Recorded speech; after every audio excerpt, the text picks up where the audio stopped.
Hello and welcome to another Art of Rally video.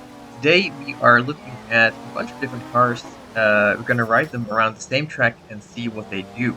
I got inspired to do this because I found out that I hadn't driven this car yet. I was looking at the Group B cars, and this is the Il Cavallo, which looks a bit like Ferrari. I think that's what it's based on.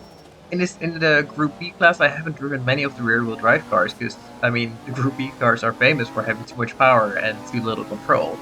And all-wheel drive sort of revolutionized the game here. Why would you try the rear-wheel drive ones in this game?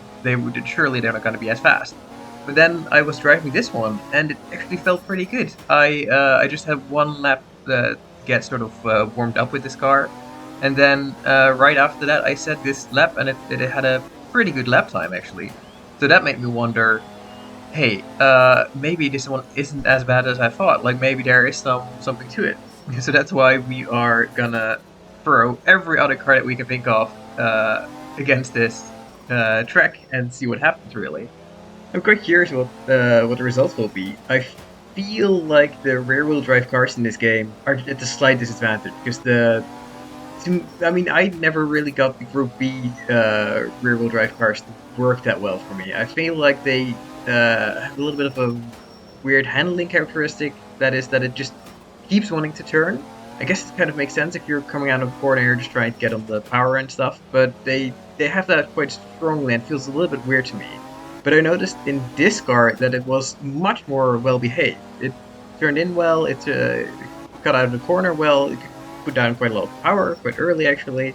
So I thought, maybe this car can actually make a difference here, even if rear-wheel drive cars are at a slight disadvantage. By that I mean the rear-wheel drive cars in Group B or higher, because the Group 2, 3, and 4 are all rear-wheel drive cars, and they are so much fun to drive. Like, that's a whole different story. But if you compare this to all-wheel drive, I am skeptical. But I said this time, and it was really, really good. It kind of surprised me, because we got a 55th place. It's the top 1% and 55th place. I wonder if we can improve that. It's gonna be quite hard. So, of course, if you're talking about all-wheel drive rally cars, you have to talk about the Quattro. So, this I gave some practice and gave a good go, and it actually didn't score as well. It was a 211. That surprised me. I think there's more in that car. It depended a little bit on how I drove it. So I might want to revisit that one, but I'm giving each car as many goes roughly as the others. This is the Renault, and it's also rear-wheel drive in a very different way. This car I don't really like because it's rear-wheel drive but twitchy, and I just couldn't really get a grip on that. So it's that wasn't my best piece of drive.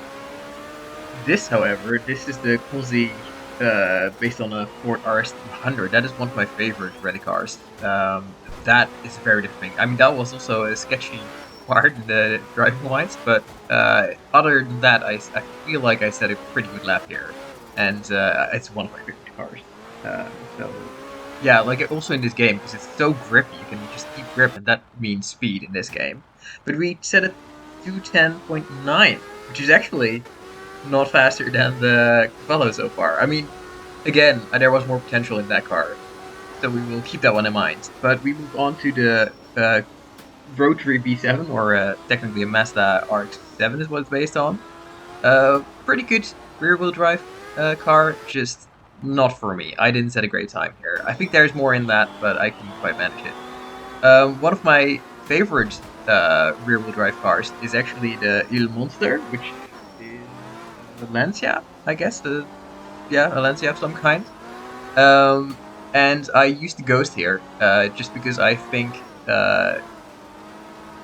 just to show that this car can actually keep up with the Il Cavallo. And I made a huge mistake, so that I didn't really end up setting a good time with this car. But it had potential.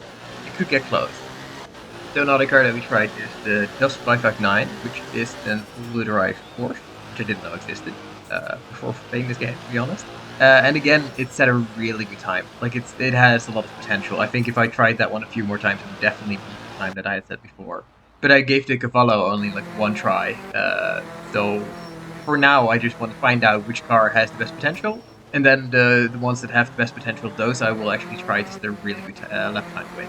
Like this one, the Il Hyena, which is based on the Nissan. I'm a little bit biased towards this car, so I gave it a few tries using the Ghost as well to see how well we were doing. And just by an inch, we actually set a better time. So that is a rear-wheel drive car that just improved on our last attempt. We had to, of course, respond with another all-wheel drive car then. And on my first try with this car, I already improved. Still not a huge improvement. We were still within seconds better than with the Il Cavallo that we set first.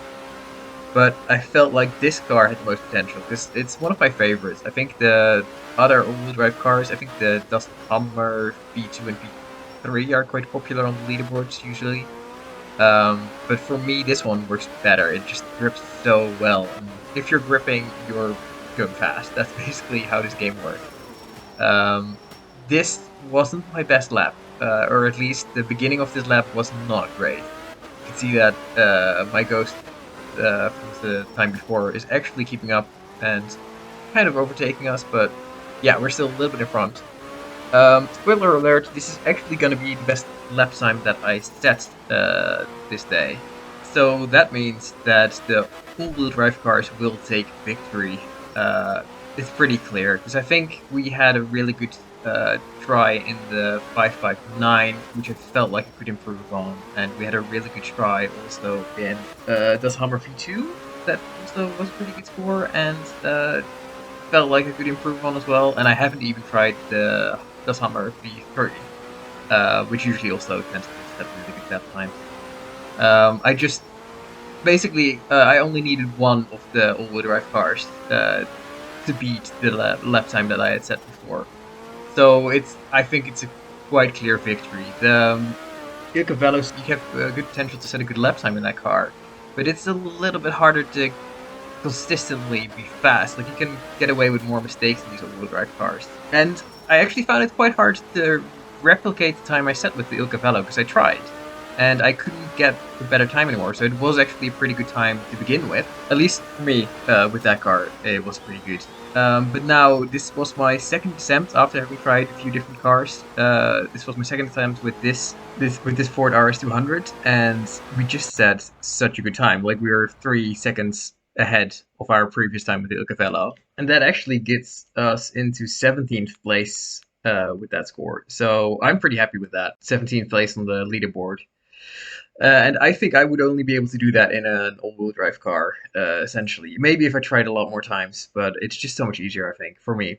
However, you can see here that the 3rd place and the 4th place actually, oh, and the 6th place all have rear-wheel drive cars. So it's definitely not impossible.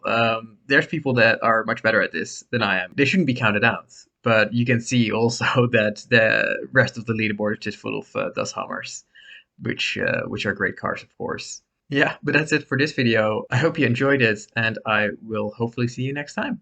Bye bye.